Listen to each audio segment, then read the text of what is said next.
Good morning Keralam തുടരുകയാണ്. എങ്ങനെയാണ് പുതുവർഷത്തിൽ നമ്മൾ ആഘോഷിക്കുക എന്ന ഒരു വലിയ ചോദ്യം എല്ലാ കൊല്ലവും ഉണ്ടാകാറുണ്ടല്ലോ. എറണാകുളം ജില്ല എങ്ങനെയായിരിക്കും ആഘോഷങ്ങൾക്ക് തുടക്കമിടുക? തീർച്ചയായിട്ടും നാളെയും മറ്റന്നാളും നവകേരള സദസ്സിന്റെ നവകേരള സദസ്സിലൂടെ തന്നെയാണ് എറണാകുളം ജില്ലയ്ക്ക് ആ ഒരു പുതുവർഷത്തിന്റെ തുടക്കം.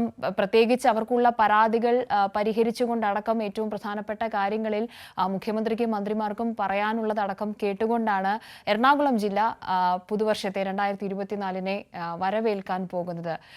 അതിനപ്പുറത്തേക്ക് സംസ്ഥാനമാകെ ആഘോഷിക്കാൻ പോകുന്ന ആദ്യത്തെ 2024 ആദ്യത്തെ ആഘോഷം എന്ന് പറയുന്നത് അത് സംസ്ഥാന സ്കൂൾ കലോത്സവമാണ്. 16 വർഷത്തിന് ശേഷം ഇക്കുറി സ്കൂൾ കലോത്സവം നടക്കാനിരിക്കുന്നത് കൊല്ലത്താണ്, കൊല്ലം ജില്ലയിലാണ്. ഈ കൗമാര കലോത്സവത്തിനുള്ള ഒരുക്കങ്ങൾ അന്തിമഘട്ടത്തിലാണ്. 24 വേദികളിൽ 240ഓളം ഇനങ്ങളിൽ 14,000ഓളം വിദ്യാർത്ഥികൾ പങ്കെടുക്കും. രാജ്കുമാർ ഇപ്പോൾ കൊല്ലത്ത് നിന്നും ഈ വാർത്തയുടെ കൂടുതൽ വിവരങ്ങളുമായി ചേരുന്നുണ്ട്. Good morning Rajkumar.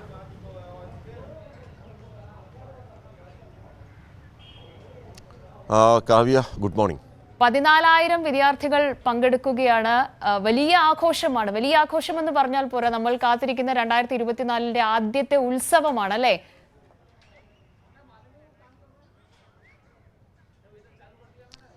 അയ്യോ, നമുക്കിവിടെ നിൽക്കുമ്പോൾ തന്നെ നമുക്കത് ഫീൽ ചെയ്ത് തുടങ്ങിയില്ല. തൃശ്ശൂർ പൂരമൊക്കെ വരുന്നതിന് മുമ്പുള്ള അവിടുത്തെ ആരാധകരുടെ ഒരു വികാരമില്ലേ, അതാണ് ഇപ്പോൾ എനിക്ക് ഫീൽ ചെയ്യുന്നത്. കൊല്ലം ജില്ലയിൽ 16 വർഷം മുമ്പ് ഞാൻ ഇതേ സ്ഥലം, ഇതിവിടെ ആയിരുന്നില്ല, ആശ്രാമത്തന്നൊരു വേദിയും ഉണ്ടായിരുന്നില്ല. കൊല്ലം ഗവൺമെൻറ് മോഡൽ ബോയ്സ് ഹൈസ്കൂൾ, അവിടെ ഇപ്പോൾ സംഘാടക സമിതിയുണ്ട്, അവിടെയായിരുന്നു ഇതിൻ്റെ പ്രധാനപ്പെട്ട വേദി.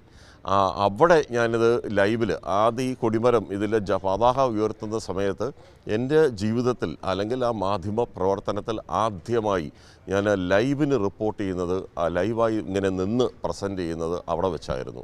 അതെനിക്ക് മറക്കാൻ പറ്റാത്തൊരു അനുഭവമാണ്.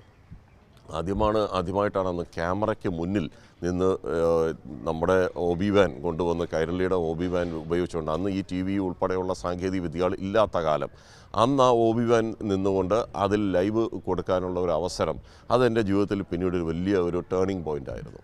കാവ്യ, ശരി. അപ്പോൾ ഞങ്ങളൊക്കെ എപ്പോഴാണ് വരണ്ടേ? ഈ ഒരു ആഘോഷ പരിപാടികൾ, നമ്മുടെ സംസ്ഥാന സ്കൂൾ കലോത്സവം കാണണം, അത് റിപ്പോർട്ട് ചെയ്യണം, അത് പ്രേക്ഷകരിലേക്ക് നമുക്ക് എല്ലാവർക്കും ചേർന്ന് എത്തിക്കണം.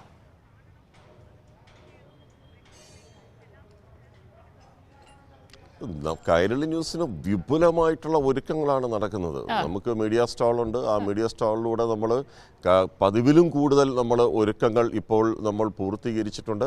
ഏതാണ്ട് നമ്മുടെ 80ഓളം വരുന്ന നമ്മുടെ ഒരു സേന, കൈരളിയുടെ സേനയാണ് നമ്മുടെ ഈ കേരളത്തിൻ്റെ ഈ കൗമാരോത്സവം പ്രേക്ഷകരിൽ എത്തിക്കാൻ പോകുന്നതും. അത് മനോഹരമായി തന്നെ അത് പകർത്താൻ ആവശ്യമായിട്ടുള്ള സാങ്കേതികമായ കാര്യങ്ങൾ നമ്മൾ ചെയ്തു കഴിഞ്ഞു. കാവ്യ ഉൾപ്പെടെ ഇവിടെ ലാൻഡ് ചെയ്യണമല്ലോ, എങ്കിലല്ലേ സംഗതി ഒരു ഒരു ഭംഗിയൊക്കെ ഇതിന് വരാൻ പോകുന്നുള്ളൂ. അതുകൊണ്ട് നമ്മൾ വെയിറ്റ് ചെയ്യുകയാണ്. അത് ഇപ്പോൾ കാവ്യ സൂചിപ്പിച്ചതുപോലെ തന്നെ 239 ഇനങ്ങളാണ് കേട്ടോ. ആ ഇനങ്ങളിൽ 14,000 പേർ പങ്കെടുക്കും. ഇപ്പം ഞാനീ നിൽക്കുന്ന കൊല്ലം ആശ്രാമത്തെ പ്രധാന വേദി ആശ്രാമം ഗ്രൗണ്ടാണ്. അതായത് 2ാം മഹാലോക യുദ്ധകാലത്ത് വിമാനം ആദ്യമായി ഇറങ്ങിയ ഒരു ഭൂമിയാണിത്. ഒരുപക്ഷെ രണഭൂമി എന്നൊക്കെ വേണമെങ്കിൽ നമുക്ക് പറയാം. ആ 2ാം ലോക യുദ്ധകാലത്ത് ആദ്യമായി വിമാനം ഇറങ്ങിയ ഭൂമി എന്നാണ് ഈ ആശ്രാമം മൈതാനം. ഇവിടെ കൊല്ലം പൂരവും ഇതേ മണ്ണിൽ ഇതേ സ്ഥലത്ത് വെച്ച് തന്നെയാണ് നടക്കാറ്. ഇപ്പോൾ ഇത് ഈ 1ാമത്തെ വേദിയാണ്. ആ വേദിയിൽ ഇപ്പോൾ അതിൻ്റെ ഒരുക്കങ്ങളൊക്കെ നടക്കുന്നുണ്ട്. ഇന്ന് രാത്രിയും നാളെയും കൊണ്ട് ഇതിൻ്റെ പൂർണ്ണമായും അലങ്കാരങ്ങൾ ഉൾപ്പെടെയുള്ള കാര്യങ്ങൾ പൂർത്തീകരിക്കും. ആ സൈഡിൽ അവിടെ ആ നേരെ കാണുന്ന ഇപ്പോൾ നമ്മുടെ ക്യാമറമാൻ അയ്യപ്പദേവ്, അദ്ദേഹം ആ കാണിക്കുന്ന ആ ചെറിയ സ്റ്റാളുകൾ പോലെ കാണുന്നല്ലോ, അത് ഇനി കുറച്ചുകൂടി വിപുലമാക്കി, അതാണ് കൈരളി ഉൾപ്പെടെയുള്ള മാധ്യമങ്ങൾക്ക് നൽകാൻ പോകുന്ന മീഡിയ സ്റ്റാൾ. അതിൻ്റെ ഒരുക്കങ്ങൾ അത് പൂർത്തിയായിട്ടില്ല, ഇനിയും കുറച്ച് കാര്യങ്ങൾ ചെയ്യാനുണ്ട്. ഇവിടെ മാത്രമല്ല, ഇനി ഈ ഹരിത കേരള ഹരിതം, അതായത് ഇവിടെ ഒരു ഗ്രീൻ പ്രോട്ടോക്കോൾ പ്രഖ്യാപിച്ചിട്ടുണ്ട്. പ്ലാസ്റ്റിക് ഇവിടെ ഉപയോഗിക്കാൻ അനുവദിക്കില്ല. ഇത് തീരുന്നത് വരെ ഈ ഭാഗത്ത് പ്ലാസ്റ്റിക് അനുവദിക്കില്ല. ഇപ്പോൾ കൊല്ലം കോർപ്പറേഷൻ്റെ അവരുടെ സേന, ആ സേനയെ വന്ന് ഇവിടെ ഇനി ഈ പുല്ലെല്ലാം ചെത്തുന്ന ഇതിന് വേണ്ടിയുള്ള ഒരുക്കങ്ങളാണ് അവർ ചെയ്തുകൊണ്ടിരിക്കുന്നത്. അവരും ഇത് ഇന്നും നാളെയും കൊണ്ട് അത് പൂർത്തീകരിക്കും. നിങ്ങൾക്ക് ഒരു ഉത്സവ ലഹരിയിലായിരിക്കുമല്ലോ. ആയിരിക്കും. കേട്ടോ ഉത്സവം ഈ മാസ്ക് ഒന്ന് മാറ്റി കാണട്ടെ ആളിനെ. എങ്ങനെയായിരിക്കും നമ്മുടെ സ്കൂൾ കലോത്സവം? നമ്മുടെ കലോത്സവമല്ലേ കൊല്ലം ജില്ലയുടെ വളരെ ആഹ്ലാദപരമായൊരു കാര്യമല്ലേ. എല്ലാം 14 ജില്ലയിൽ നിന്നും ആൾക്കാർ വരുന്നുണ്ട്. അതിൻ്റെ ഭാഗമായിട്ട് നമ്മൾ കോർപ്പറേഷൻ നല്ല രീതിയിൽ അവർ സഹകരിക്കും അവരുമായിട്ട്. ബാക്കിയുള്ള എല്ലാ കാര്യങ്ങളും നമ്മളെ HA പറയുന്ന അനുസരിച്ചുള്ള കാര്യങ്ങൾ ആത്മാർത്ഥമായി ജോലി ചെയ്യുന്നവരാണ്. പ്രത്യേകിച്ച് ഇങ്ങനൊരു സിറ്റുവേഷനിൽ നിങ്ങൾ കുറച്ചുകൂടി ഇവിടെ ഉന്മേഷം നമ്മളെ കൊല്ലത്തിൻ്റെ ഒരു മഹാസംഭവമല്ലേ ഇത്. അതുകൊണ്ട് ഞങ്ങളും നല്ല രീതിയിൽ സഹകരിക്കും. അപ്പോൾ നിങ്ങളെല്ലാം വൃത്തിയാക്കി ഇവിടെ ആ പുൽത്തകടി മൊത്തം എടുക്കാതെ അല്ലേ ആ മനോഹരമായ ഒരു പച്ച പട്ട് മെത്ത ഇവിടെ ഉണ്ടാക്കും. അവർ വരുമ്പോഴത്തേക്ക് നല്ല ഭംഗിയുള്ള രീതിയിലാവും എല്ലാ കാര്യവും. കാവ്യ, അപ്പോൾ അവരുടെ ആ സേന ആ സേനയുടെ പിന്നെ ജോലികൾ അവർ ഇപ്പോൾ തുടങ്ങാൻ പോവുകയാണ്. അങ്ങനെ ഈ ഗ്രൗണ്ടിന് ചുറ്റും ഒരുപാട് മാലിന്യങ്ങളുണ്ട്. അത് ഈ കുപ്പി ചിലർ മദ്യപിച്ചിട്ട് അവിടെ ഉപേക്ഷിച്ച് പോകുന്ന കുപ്പി ചില്ലുകളുണ്ട്. മുമ്പ് പലപ്പോഴായി നടന്നിരുന്ന എക്സിബിഷനിൽ നടന്നിരുന്ന ഉപേക്ഷിക്കപ്പെട്ട ആണി, അതൊക്കെ കാലിൽ കൊണ്ടാൽ പരിക്കേൽക്കുന്നതാണ്. അപ്പോൾ അങ്ങനെയുള്ള മുഴുവനും മാലിന്യങ്ങൾ നീക്കം ചെയ്ത് മനോഹരമാക്കാനുള്ള നിർദ്ദേശം ഇന്നലെ മന്ത്രി KN ബാലഗോപാൽ ഇവിടെ സന്ദർശിച്ചിരുന്നു. ഒപ്പം തന്നെ മന്ത്രി ശിവൻകുട്ടി ഇവിടെ ക്യാമ്പ് ചെയ്യുകയാണ് കൊല്ലത്ത് അദ്ദേഹം. അപ്പോൾ അദ്ദേഹം ക്യാമ്പ് ചെയ്തിട്ട് ഇതിൻ്റെ കാര്യങ്ങളെല്ലാം ഏകോപിപ്പിക്കുന്നുണ്ട്. എല്ലാ മന്ത്രിമാരും സജീവമായി. മിക്കവാറും നാളെയും മറ്റന്നാളുമായി നമ്മുടെ മന്ത്രി ഗണേഷ് കുമാർ ഉൾപ്പെടെയുള്ളവരോട് എത്തും. മന്ത്രി ചിഞ്ചുറാണി യോഗത്തിൽ പങ്കെടുക്കുന്നുണ്ട്. വലിയ സംഘാടക സമിതി ഇതിന് രൂപീകരിച്ച് പ്രോഗ്രാം കമ്മിറ്റി ഓഫീസ് ഇന്നലെ ഉദ്ഘാടനം ചെയ്തു. മീഡിയ കമ്മിറ്റി ഓഫീസ് നേരത്തെ തന്നെ ഉദ്ഘാടനം ചെയ്തിരുന്നു. അങ്ങനെ ഈ പബ്ലിസിറ്റി കമ്മിറ്റി, അങ്ങനെ വിവിധ സാധാരണ പതിവ് പോലെ തന്നെ വിവിധ കമ്മിറ്റികളൊക്കെ രൂപീകരിച്ചാണ് ഇതിൻ്റെ ഇപ്പോൾ ഒരുക്കങ്ങൾ അന്തിമഘട്ടത്തിലേക്ക് എത്തുന്നത്. ഇന്നലെ ജില്ലാ വികസന സമിതി യോഗം ചേർന്ന് അത് മനോഹരമായി കലോത്സവം നടത്തണം, അതിനാവശ്യമായ ഫണ്ട് ഉപയോഗിക്കണം, അതിൽ ആർക്കും ഒരു പരാതിക്ക് ഇടവരാത്ത വിധം ഇത് നടപ്പിലാക്കണമെന്നൊരു നിർദ്ദേശം അവർ മുന്നോട്ട് വെച്ചിട്ടുണ്ട്. ഇന്നലെ മന്ത്രി ശിവൻകുട്ടി മാധ്യമപ്രവർത്തകരുമായി സംവദിക്കുകയും മാധ്യമപ്രവർത്തകർ ഉന്നയിക്കുന്ന പരാതികൾ ഇതെങ്ങനെ കുറ്റമറ്റ രീതിയിൽ കൊണ്ടുപോകാം, അത് മാധ്യമപ്രവർത്തകരുടെ ഇത് മാത്രമല്ല, ഇതിൽ ഈ മൊത്തത്തിൽ ഇതിൻ്റെ സംഘാടനം കുറച്ചുകൂടി മനോഹരമാക്കാനും ഈ വരുന്ന ആളുകൾക്ക്, അതിൻ്റെ ലക്ഷക്കണക്കിന് ആളുകൾ ഇവിടെ വരും, സ്വാഭാവികമായും കാഴ്ചക്കാരുണ്ടാവും, മാത്രമല്ല കുട്ടികൾക്കൊപ്പം വരുന്നവരുണ്ടാവും, അധ്യാപകരുണ്ടാവും, ബന്ധുക്കളുണ്ടാവും, ഇതിൻ്റെ ഈ പരിശീലിപ്പിക്കുന്നവരുണ്ടാവും. അങ്ങനൊരു വലിയ ശൃംഖലയാണ് കൊല്ലം ജില്ലയിൽ വന്ന് ചേരുക.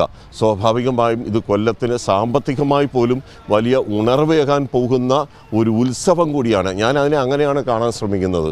ഒന്ന്, ഈ കല വീണ്ടും വളരെ ശക്തമായി ജനങ്ങളിലേക്ക് സ്വാധീനം ചെലുത്തുന്ന ഒന്നാണ്. ആ കലയുടെ ഉത്സവം നടക്കുമ്പോൾ സ്വാഭാവികമായും ഇത്രയും ജനം ഇവിടെ തിങ്ങിക്കൂടുമ്പോൾ അത് കൊല്ലത്തിന് സാമ്പത്തികമായി വലിയ ഗുണകരമായി മാറുകയും അതൊരു കൊല്ലത്തിൻ്റെ വികസനത്തിൻ്റെ ഭാഗമായി മാറും.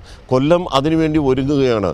ഇപ്പോൾ ടൂറിസം ഉൾപ്പെടെയുള്ള കാര്യങ്ങൾ കൊല്ലത്ത് അതിശക്തമായി ഇപ്പോൾ ഇതെല്ലാം കണ്ടുകൊണ്ട് ഈ വരുന്നവർ എല്ലാം ധാരാളമായ ആളുകൾ കൊല്ലത്തേക്ക് ഒഴുകിയെത്തും. ഒരു സ്കൂൾ കലോത്സവ വിനോദസഞ്ചാര പദ്ധതിയായി പോലും ഒരുപക്ഷെ ഇത് മാറാൻ സാധ്യതയുണ്ട്. ഇപ്പോൾ കൊല്ലത്ത് വന്നു കഴിഞ്ഞാൽ കാഴ്ചകൾ കാണുന്നതിനൊപ്പം സ്കൂൾ കലോത്സവം കാണാം. അങ്ങനെ പല ഒരു വിഭവമാണ് കൊല്ലം ജില്ല ദേശിംഗനാട് നമ്മുടെ ഈ പ്രേക്ഷകർക്കായി അല്ലെങ്കിൽ ഈ വരുന്നവർക്കായി ഒരുക്കിയിരിക്കുന്നത്. കാവ്യ, അപ്പോൾ ജനുവരി 4 മുതൽ 8 വരെ നമ്മളോടൊപ്പം കൈരളിയുടെ എല്ലാ പ്രേക്ഷകരും അടിച്ചു പൊളിക്കും അല്ലേ?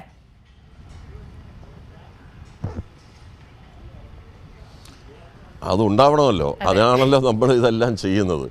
നമ്മൾ ഈ പല പ്രൊമോസ് ചെയ്യുമ്പോൾ ഈ കുട്ടികളൊക്കെ ചോദിക്കുന്നുണ്ട്, ഇത് നിങ്ങൾ കൈരളിയിൽ ഇത് ഏതൊക്കെ സമയങ്ങളിൽ ഇത് കാണിക്കും, കഴിഞ്ഞ തവണത്തെ പോലെ തന്നെ കൂടുതൽ സമയം ചെലവഴിക്കുമോ, വിദ്യാർത്ഥികൾക്ക് കൂടുതൽ അവസരം കിട്ടുന്ന ഒരു ചാൻസ് വേദിയിൽ മാത്രമല്ല പുറത്തും കിട്ടുമല്ലോ. ഒരുപക്ഷെ വേദിയിൽ ചിലപ്പോൾ ഇതിൽ കയറാൻ പറ്റാത്ത അല്ലെങ്കിൽ അവസരം ലഭിക്കാത്ത വിദ്യാർത്ഥികൾക്ക് പോലും കൈരളി ന്യൂസ് നമ്മുടെ പ്ലാറ്റ്ഫോമിൽ നമ്മൾ അതിനുള്ള അവസരം ഒരുക്കുകയും അവരുടെ ആ സന്തോഷം അല്ലെങ്കിൽ അവർക്ക് ഉണ്ടായേക്കാവുന്ന ഒരു സങ്കടം നമ്മൾ മാറ്റിക്കൊടുത്ത ഒരുപാട് സംഭവങ്ങൾ കൊല്ലത്ത് തന്നെ നമ്മുടെ ഈ കലോത്സവ വേദികളിൽ പല സ്ഥലങ്ങളിലും നമ്മൾ നടത്തുമ്പോൾ കൈരളി ന്യൂസ് അതിലൊരു പങ്കാളി ആയിട്ടുണ്ട്. കാവ്യ. ശരി രാജ്കുമാർ, അപ്പോൾ ഇനി എല്ലാ ദിവസവും നമുക്ക് കാണണം കലോത്സവത്തിന്റെ മുന്നൊരുക്കങ്ങൾ, അതിന്റെ വിശേഷങ്ങളൊക്കെയും അറിയണം. 4 മുതൽ 8 വരെ, ജനുവരി 4 മുതൽ 8 വരെയാണ് സംസ്ഥാന സ്കൂൾ കലോത്സവം കൊല്ലത്ത് അരങ്ങേറുക. രാജ്കുമാർ നേരത്തെ പറഞ്ഞതുപോലെ തന്നെ സമഗ്ര കവറേജുമായി കൈരളി ന്യൂസും ഈ കലോത്സവത്തിനൊപ്പം തന്നെ ഇത്രയും ദിവസം നിറഞ്ഞ് നിൽക്കാനാണ്. അതിനു മുൻപുള്ള എല്ലാ ദിവസത്തെയും മുന്നൊരുക്കങ്ങൾ, തയ്യാറെടുപ്പുകൾ, പൂർത്തിയായ ക്രമീകരണങ്ങൾ അടക്കമുള്ള വിശേഷങ്ങളുമായി രാജ്കുമാറും വരുന്ന ബുള്ളറ്റിനുകളിൽ ചേരും.